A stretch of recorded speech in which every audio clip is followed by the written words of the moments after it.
ಅಂತ ಸಂಗಮ ನಮ್ಮ ಕ್ಲಿನಿಕಲ್ಲಿ ಡಿಸ್ಟ್ರಿಕ್ಟ್ ಕೋರ್ಟಾಗಿ ಕೆಲಸ ಮಾಡ್ತಾರೆ. ಸೊ ಎಲ್ರಿಗೂ ನಮಸ್ತೆ. ನಾವು ಈ ದಿನ ಯಾಕೆ ಈ ಪತ್ರಿಕಾಗೋಷ್ಠಿನ ಮಾಡ್ತಾ ಇದ್ದೀವಿ ಅಂದರೆ, ನಾವು ಪ್ರತಿ ವರ್ಷ ಈ ಜೂನ್ನಲ್ಲಿ ಒಂದು ಸ್ವಾಭಿಮಾನ ನಡಿಗೆನ ಮಾಡ್ತೀವಿ. ಅಂದರೆ ಒಂದು ಫ್ರೈಡ್ ವಾಕ್. ನಮ್ಮ ಸಮುದಾಯದವರು ಹಾಗೂ ನಮ್ಮ ಸಮುದಾಯಕ್ಕೆ ಯಾರ್ಯಾರು ಬೆಂಬಲಿಸಿದ್ದಾರೋ, ಬೇರೆ ಬೇರೆ ದಲಿತ ಸಂಘಟನೆಯವರು, ರಾಜ್ಯ ಸಂಘಟನೆಯವರು, ಮಹಿಳಾ ಸಂಘಟನೆಯವರು, ಹೀಗೆ ನಮ್ಮ ಬೆಂಬಲಿಗರು ಯಾರಿದ್ದಾರೋ, ಸೊ ನಾವೆಲ್ಲರೂ ಸೇರಿಕೊಂಡು ಹಾಡು ಹೇಳೋದು, ನೃತ್ಯ ಮಾಡೋದು, ಪ್ರತಿಭಟನೆ ಮಾಡೋದು, ಮತ್ತು ನಮ್ಮ ಹಕ್ಕೊತ್ತಾಯಗಳು ಏನಿದ್ದಾವೆ ಅವನ್ನ ವಾಕ್ಯದ ಮೂಲಕ ಘೋಷಣೆ ಮಾಡೋದು, ಮತ್ತು ಪ್ರತಿಗಳಿರ್ತಾವಲ್ಲ ಅದ್ರ ಮೇಲೆ ಬರ್ಕೊಂಡ್ಬಿಟ್ಟು ಎಲ್ಲ ಕಡೆಯೂ ವೀಕ್ಷಣೆ ಮಾಡಬೇಕು ಅಂತ ನಾವು ಒಂದು ನಡಿಗೆ ಮೂಲಕ ಒಂದು ಸ್ವಾಭಿಮಾನ ನಡಿಗೆನ ಮಾಡ್ತೀವಿ.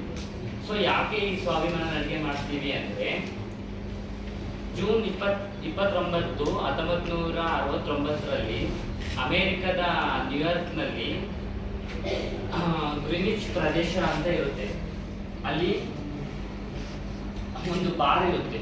ಆ ಬಾರ್ ಹತ್ರ ನಮ್ಮ ಸಮುದಾಯದವರು ಏನೋ ಅವ್ರ ಮನಸ್ಸಿಗೆ ಬೇಜಾರಾಗಿ, ಅಥವಾ ಎಲ್ಲ ನಾಗರಿಕರು ಯಾವ ಥರ ಹೋಗಿ ಕೂತ್ಕೋತಾರೋ ಅಥವಾ ಡ್ರಿಂಕ್ಸ್ ಮಾಡ್ತಾರೋ ಆ ಥರ ನಮ್ಮ ಸಮುದಾಯದವ್ರು ಕೂತ್ಕೊಂಡಾಗ ಅಲ್ಲಿನ ಪೊಲೀಸರು ನಿರಂತರವಾಗಿ ಎಲ್ಲ ಜನಸಮುದಾಯಗಳನ್ನು ಬಿಟ್ಟು ನಮ್ಮ ಸಮುದಾಯದವ್ರ ಮೇಲೇ ದಾಳಿ ಮಾಡ್ತಾರೆ.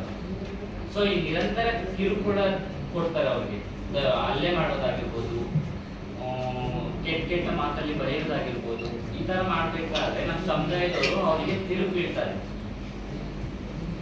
ಈ ನಮ್ಮ ಸಮುದಾಯದವ್ರು ಏನೋ ಪೊಲೀಸರು ದಂಗೆ ಮಾಡಿದಾಗ ತಿರುಗಿ ಬೀಳ್ತಾರಲ್ಲ, ಇದನ್ನ ಸೊನಾಟ್ ದಂಗೆ ಅಂತ ಕರೀತಾರೆ. ಈ ಹಿನ್ನೆಲೆಯಲ್ಲಿ ನಾವು ಪ್ರತಿ ವರ್ಷನೂ ಸ್ವಾಭಿಮಾನ ನಡಿಗೆ ಅಂತೇಳಿ ಪ್ರಾರಂಭಿಸ್ತಾ ಇದ್ವಿ.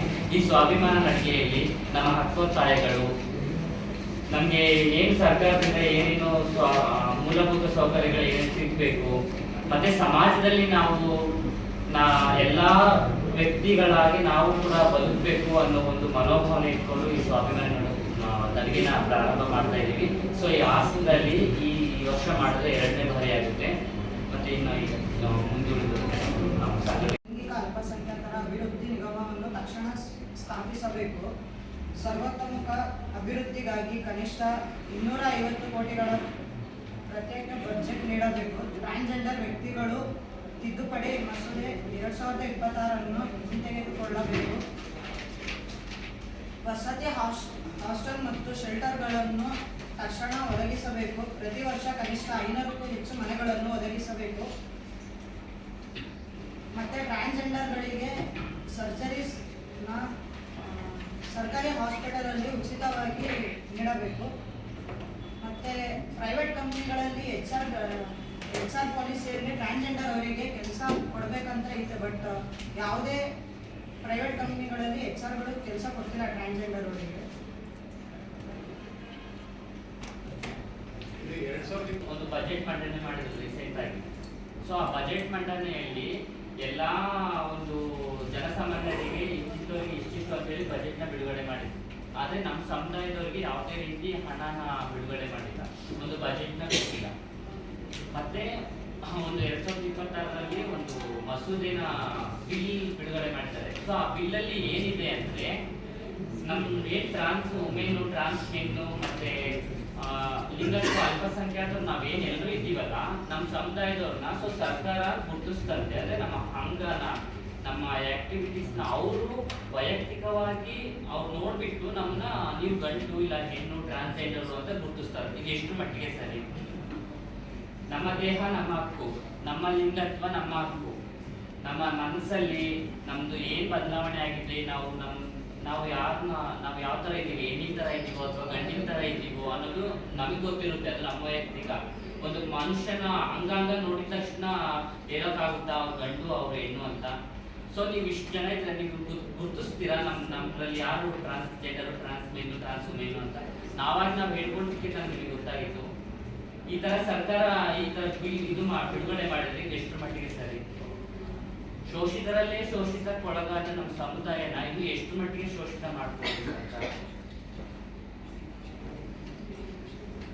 ಪ್ರತಿನಿಧಿಯಿಂದ ಶುರು ಮಾಡಿ ಎಲ್ಲ ಸರ್ಕಾರ ಮುಖಾಂತರ ಮತ್ತು ಅಂಬೇಡ್ಕರ್ ಪ್ರತಿನಿಧಿ ಹತ್ರ ವಿಶ್ವಸನೆ ಮಾಡಿ ಮಾಡಿ ನಾವು ಕಾಲ್ನಡಿಗೆಯಲ್ಲಿ ಅಂಬೇಡ್ಕರ್ ಭವನಕ್ಕೆ ಹೇಳ್ತೀವಿ. ಅಂಬೇಡ್ಕರ್ ಭವನದಲ್ಲಿ 12:30ಕ್ಕೆ ಸಾರ್ವಜನಿಕ ಸಭೆ ಇರುತ್ತೆ. ಅಲ್ಲಿ ಎಲ್ಲ ನಮ್ಮ ಸಮುದಾಯದವರು ಕೂಡ 250 ಜನ ಸಮುದಾಯದವರು ಸೇರಿಕೊಂಡು ನಾವು ಈ ಕಾರ್ಯಕ್ರಮನ ಆಯೋಜಿಸಿದ್ದೀವಿ. ಮತ್ತು ಈ ಕಾರ್ಯಕ್ರಮದ ಉದ್ದೇಶ ಏನಂದರೆ ನಮಗಾಗಿ ಯಾವುದೇ ರೀತಿಯಾದ ಗೌರ್ಮೆಂಟಿಂದ ಫೆಸಿಲಿಟಿಗಳು ಸಿಗ್ತಾ ಇಲ್ಲ. ಏನಾದರೂ ಒಂದು ಸಿಗುತ್ತೆ, ICTC ಒಂದು ಮಾಡ್ತಾರೆ ಅಷ್ಟೇ. ಯಾಕೆಂದರೆ ಸೆಕ್ಸ್ ವರ್ಕ್ ಮಾಡ್ತಾ ಇದ್ದಾರೆ, ಇದರಿಂದ ಎಚ್ಚರಿಸಬೇಕಾಗುತ್ತೆ ಅನ್ನೋದು ಒಂದು ಅವ್ರ ಕನ್ಸೆಪ್ಟ್ ಇರುತ್ತೆ. ಅದರಿಂದ ಬರೀ ICTC ಒಂದೇ ಮಾತ್ರ ಅವರು ಫೋಕಸ್ ಮಾಡ್ತಿದ್ದಾರೆ. ಮತ್ತೆ 30,000 ಪುನರ್ವಸತಿ ಲೋನ್ ಕೊಡ್ತಾರೆ. ಆ ಪುನರ್ವಸತಿ 30,000 ಕೊಡೋದು ಕೂಡ ಅದು ಯಾರಿಗೂ ಕೂಡ ಯೂಸ್ ಆಗ್ತಿದೆ. ಬಿಸ್ನೆಸ್ ಮಾಡಿರ್ತಾರೆ 30,000ದಲ್ಲಿ ಇಲ್ಲಿ ಲೋಕಲಲ್ಲಿ ಇರ್ತಕ್ಕಂಥ CBO HO ಅವ್ರು ಕೊಡ್ಸೋದ್ರಿಂದ ಅವ್ರಿಗೂ ಕೂಡ ಫಂಡ್ ಮಾಡಬೇಕು. 5,000 ಅವ್ರು ಇಸ್ಕೊಳ್ತಾರೆ. ಸಿಗೋದು 25,000 ದುಡ್ಡಲ್ಲಿ ಅವ್ರು ಯಾವ ಥರ ಬಿಸ್ನೆಸ್ ಮಾಡೋಕ್ಕಾಗುತ್ತೆ? ಅವಾಗಿನ ಕಮಿಟ್ಮೆಂಟ್ ಏನು ಮಾಡ್ತಾರೆ, ತೀರಿಸ್ಕೊಂತಾರೆ ಅಷ್ಟೇ. ಯಾರೇ ಕೂಡ ಈ 30,000 ಪುನರ್ವಸತಿ ಲೋನಿಂದ ಯಾರಿಗೂ ಕೂಡ ಯೂಸ್ ಆಗ್ತಾ ಇಲ್ಲ. ಮತ್ತು ICTC ಬರೀ ಅದೊಂದು ಎರಡೇ ಮಾತ್ರ ಗೌರ್ಮೆಂಟೇ ಸಿಗ್ತಾ ಇದೆ. ಯಾಕೆ ಟ್ರಾನ್ಸ್ಜೆಂಡರ್ ಕಮ್ಯುನಿಟಿಗಳು ಯಾರು ಕೂಡ ಟ್ಯಾಕ್ಸ್ ಕಟ್ತಾ ಇಲ್ವಾ, ಏನು ಕಟ್ತಾ ಇಲ್ವಾ?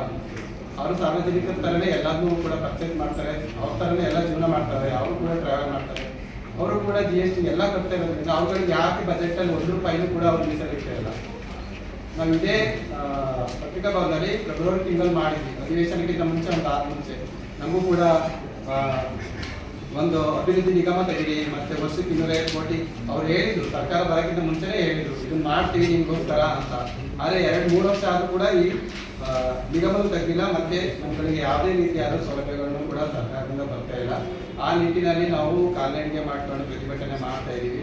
ಈ ಪ್ರತಿಭಟನೆ ಇಲ್ಲಿಂದ ಶುರು ಮಾಡ್ತೀವಿ. ಮತ್ತೆ ನಾವು ಇದೇ ರೀತಿಯಲ್ಲಿ ನಮಗೆ ನ್ಯಾಯ ಸಿಗೋವರೆಗೂ ಕೂಡ ಆ ಪ್ರತಿಭಟನೆಗಳನ್ನ ಮಾಡ್ತಾ ಇದ್ದೀವಿ. ಕೆಲವೊಂದು ಮೂಲಭೂತ ಸೌಕರ್ಯಗಳೇ ಕಮ್ಯುನಿಟಿಗಳಿಗೆ ಸಿಗ್ತಾ ಇಲ್ಲ. ಇದು ದುರಂತ ಅಂತ ಹೇಳ್ಬೋದು.